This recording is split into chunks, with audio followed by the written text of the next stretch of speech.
আসসালামু আলাইকুম। আপনি যদি ওয়েবসাইট তৈরি করতে চান তাহলে আপনাকে প্রথমেই ডোমেইন এবং হোস্টিং কিনতে হবে। অনেকেই জানেন ডোমেইন এবং হোস্টিং কি। যাদের এই বিষয়ে কোনো ধারণা নেই তাদের জন্য এইটুকু, বাকিরা স্কিপ করে সামনে যেতে পারেন। ডোমেইন হলো ঠিকানা, যেমন youtube.com, facebook.com, instagram.com ইত্যাদি, এবং হোস্টিং হলো স্টোরেজ, যেখানে আপনার ওয়েবসাইটের সকল ডাটা রাখতে হবে যেন 24 ঘন্টায় আপনার ওয়েবসাইট লাইভ থাকতে পারে। কম টাকায় ভালো মানের হোস্টিং কোথায় থেকে পাবেন সেটাই আজকের ভিডিওতে দেখাবো। তো চলুন ভিডিও শুরু করি।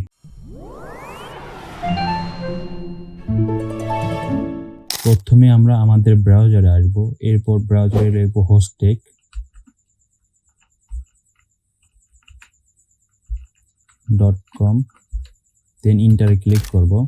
দেন আমরা হোস্টার টেক ওয়েবসাইটে চলে আসব।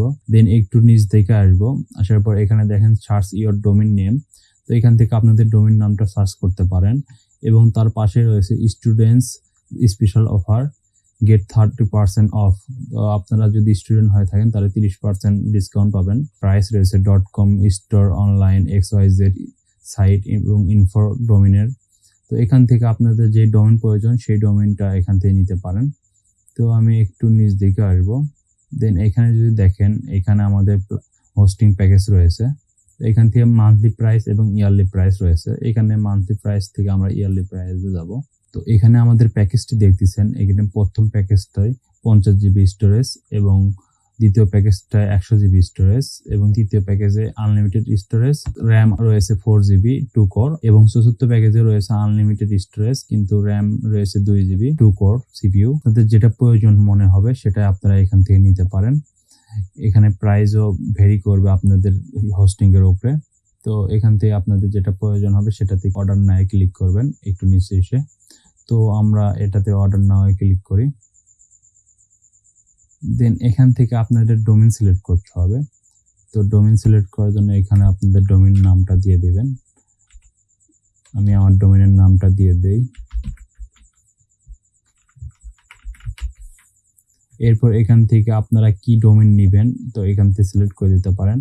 তো আপনাদের যে ডোমেইনটা প্রয়োজন হবে সেই ডোমেইনটা এখান থেকে সিলেক্ট করে দিতে পারেন। এখানে XYZ টপ এবং org net, আপনাদের যেটা প্রয়োজন হবে আপনারা সেটাই সিলেক্ট করে দিতে পারেন।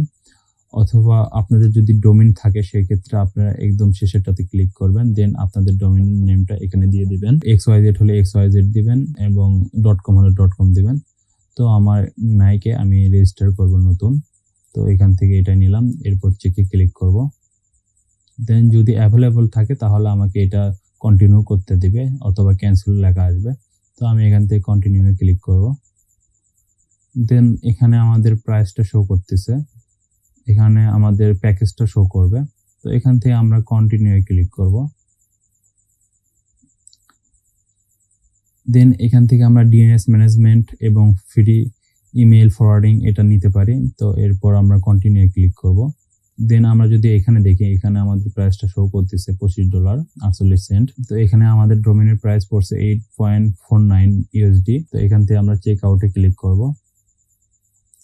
দেন এখানে আপনাদের একটা অ্যাকাউন্ট ক্রিয়েট করতে হবে। তো আপনার যদি নতুন অ্যাকাউন্ট না থাকে সেক্ষেত্রে এখান থেকে একটা অ্যাকাউন্ট ক্রিয়েট করে নিতে পারেন। এরকম একটা অপশন আসবে, এখান থেকে আপনারা সবকিছু পূরণ করে দিয়ে পাসওয়ার্ড দিয়ে আপনারা এখানে একটা অ্যাকাউন্ট ক্রিয়েট করে নেবেন। তো আমার একটা অ্যাকাউন্ট রয়েছে, তো আমি এখানে ক্লিক করি। দেন এখানে যদি আসি, এখানে দেখেন এখান থেকে Bangladeshi payment gateway, Indian payment gateway এবং ইন্টারন্যাশনাল পেমেন্ট গেটওয়ে। তো আপনারা যদি ইন্ডিয়া থেকে দেখে থাকেন তাহলে আপনারা ইন্ডিয়ান পেমেন্ট গেটওয়ে সিলেক্ট করে এখান থেকে পেমেন্ট করতে পারবেন, এবং ইন্টারন্যাশনাল পেমেন্ট গেটওয়ে সিলেক্ট করে পেমেন্ট করতে পারবেন ভিসা কার্ড, মাস্টার কার্ড, পেপ্যালের মাধ্যমে। তো এখান থেকে আমরা যেহেতু বাংলাদেশ থেকে তাই বাংলাদেশি পেমেন্ট গেটওয়ে অ্যাড করব। এরপর এখান থেকে এখানে টিক চিহ্ন দিব। দেন এখান থেকে কমপ্লিট অর্ডারে ক্লিক করব। ওকে, আমাদের এখানে পেমেন্ট পেজে চলে এসেছে, এখান থেকে পে নাও ক্লিক করব। দেন এখান থেকে আমাদের পেমেন্ট সিস্টেম চলে এসে এখানে বিকাশ, নগদ, রকেট, উপায় এবং সেলফিন রয়েছে। তো এখান থেকে আমরা আমাদের প্রয়োজন মতো পেমেন্ট গেটওয়ে ইউজ করতে পারি। তো আমি বিকাশে ক্লিক করলাম। বিকাশে ক্লিক করার পর এখানে পেমেন্ট করতে হবে 3058 টাকা। তো এই 3058 টাকা পেমেন্ট করার পর যে ট্রানজাকশন আইডিটা রয়েছে সেই ট্রানজাকশন আইডিটা এখানে দিতে হবে, এবং পেমেন্ট করতে হবে এই নাম্বারে। এই নাম্বারে আপনাকে পেমেন্ট করতে হবে, এখান থেকে কপি করে নেবেন। দেন আপনি 3058 টাকা পেমেন্ট করবেন। দেন ট্রানজ্যাকশন যে আইডিটা থাকবে সেই আইডিটা এখানে বসিয়ে দিবেন। দেন এখানে ভেরিফাই করতে হবে। তো আমি যদি একটা ট্রানজ্যাকশন আইডি বসিয়ে দিই, দেখেন আমি একটা ভুল ট্রানজ্যাকশন আইডি বসিয়ে দিলাম।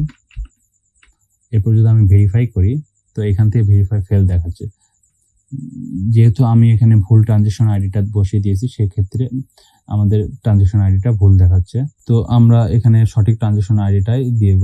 আর যদি আমরা এখানে ব্যাগে আসি, দেন এখান থেকে নগদে ক্লিক করি, সিমিলারভাবে একই সিস্টেমে আমাদেরকে এখানেও পেমেন্ট করতে হবে। এখান থেকে নাম্বারটা কপি করে দিয়ে পেমেন্ট করে তারপর আপনাকে ট্রানজ্যাকশন আইডিটা এখানে দিয়ে দিতে হবে। দেন ব্যাগে আসার পর আমরা যদি রকেট দেখি, রকেটও সেম। আমরা এখানে যে কটা পেমেন্ট গেটওয়ে আছে সবই সেম, এখানে সেলফিনও সেম। পেমেন্ট করার পর আমরা এরকম একটি পেজে আসবো। এখান থেকে আমাদের ইমেলটা ভেরিফাই করতে হবে। তার জন্য রিসেন্ট ভেরিফাই ইমেইলে ক্লিক করব। দেন আমরা ইমেইলে আসব। এখান থেকে আমাদের মেইলটা ভেরিফাই করতে হবে। তো প্রথমে মেইলে যাব, দেন ভেরিফাই ইওর ইমেল অ্যাড্রেসে ক্লিক করব। দেন এখান থেকে কন্টিনিউ টু ক্লায়েন্ট এরিয়াতে ক্লিক করব। দেন এরকম একটা ড্যাশবোর্ড পাবো। তো এখান থেকে আমাদের সি প্যানেলে যেতে হবে। তার জন্য ভিউ ডিটেলসে ক্লিক করব। দেন একটু নিচ দিকে আসবো, লগ ইন টু কন্ট্রোল এরিয়াতে ক্লিক করব। দেন এখানে আমাদের কোশ্চেনের সেট আপ করতে হবে ভেরিফাইয়ের জন্য। তো এখান থেকে বার্থ ডেট দিতে হবে এবং 2টা কোশ্চেনের অ্যান্সার করতে হবে। তো এটা আমরা করে নেই।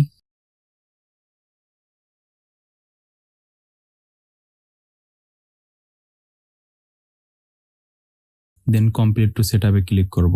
অবশেষে আমরা স্ট্যাক সিবিতে চলে এসেছি। এটা বেসিক্যালি সি প্যানেল। তো আমরা এখান থেকে আমাদের ওয়েবসাইট রান করাতে পারবো, বা এখান থেকে আমরা ওয়ার্ডপ্রেস ইনস্টল থেকে শুরু করে ডাটাবেস ম্যানেজমেন্ট থেকে শুরু করে, যদি আপনাদের লারাভেল ওয়েবসাইট হয় সেক্ষেত্রে আপনারা এখানে থেকে লারাভেল ইনস্টল করতে পারবেন। যত কাজ সি প্যানেলে করতে পারেন সব কাজই এখান থেকেই করতে পারবেন। তো এটা সিমিলার একটি সি প্যানেল। তো এখান থেকে আমরা যদি ওয়ার্ডপ্রেস ইনস্টল করতে চাই সেক্ষেত্রে আমাদের একটু নিচ দিকে আসতে হবে। দেন আমরা স্ক্রল ডাউন করব।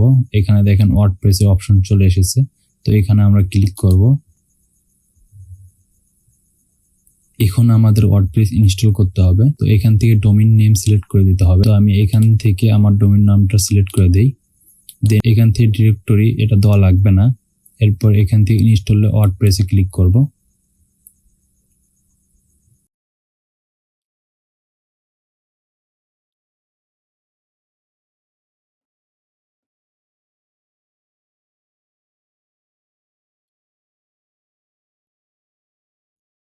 ওকে, আমাদের 50% ইনস্টল কমপ্লিট। এখন বাকি প্রসেস গুলো দেখবো। তো তার জন্য আমরা এই ডোমেইন নেমটা আমরা নতুন ট্যাবে নিয়ে যাব। এখান থেকে আমরা এটাকে টিক চিহ্ন করে দিয়ে এখান থেকে ভেরিফাই করে নিব। দেন এখান থেকে ভেরিফাই। ওকে, ভেরিফাই হয়েছে। এটা বেসিক্যালি সি প্যানেলে দেখা যায় না, কিন্তু আমরা যে প্যানেলটা ইউজ করতেছি সেই প্যানেলে এইভাবে ইনস্টল করতে হয়। যদি আপনি ম্যানুয়ালি কখনো ওয়ার্ডপ্রেস ইনস্টল করে থাকেন, ওই সেম প্রসেসে এখানে ইনস্টল করতে হবে। তো এখান থেকে আমরা কন্টিনিউ ক্লিক করব। দেন এখানে আমাদের সাইট নেমটা দিয়ে দিব। দেন এখানে ইউজার নেমটা দিয়ে দিব। দেন এখান থেকে আপনাদের পাসওয়ার্ডটা দিয়ে দিবেন, যে স্ট্রং একটা পাসওয়ার্ড দিয়ে দিবেন। আমি এটা হাইড করে দেই। দেন এখানে আমি পাসওয়ার্ডটা দিয়ে দিই। দেন এখানে আপনাদের ইমেল দিতে হবে। দেন এখান থেকে ইনস্টল ওয়ার্ডপ্রেসে ক্লিক করবেন। ওকে, এখান থেকে আমরা লগ ইনে ক্লিক করব। দেন এখান থেকে আমাদের ইউজার নেম এবং পাসওয়ার্ড দিয়ে লগ ইনে ক্লিক করব। ওকে, আমাদের ওয়ার্ডপ্রেস ইনস্টল কমপ্লিট। এখন এখান থেকে আপনারা যে কোনো কাস্টমাইজ করতে পারেন। তো আশা করি ভিডিওটি ভালো লেগেছে। আজকের ভিডিও এই পর্যন্তই। খোদা হাফেজ।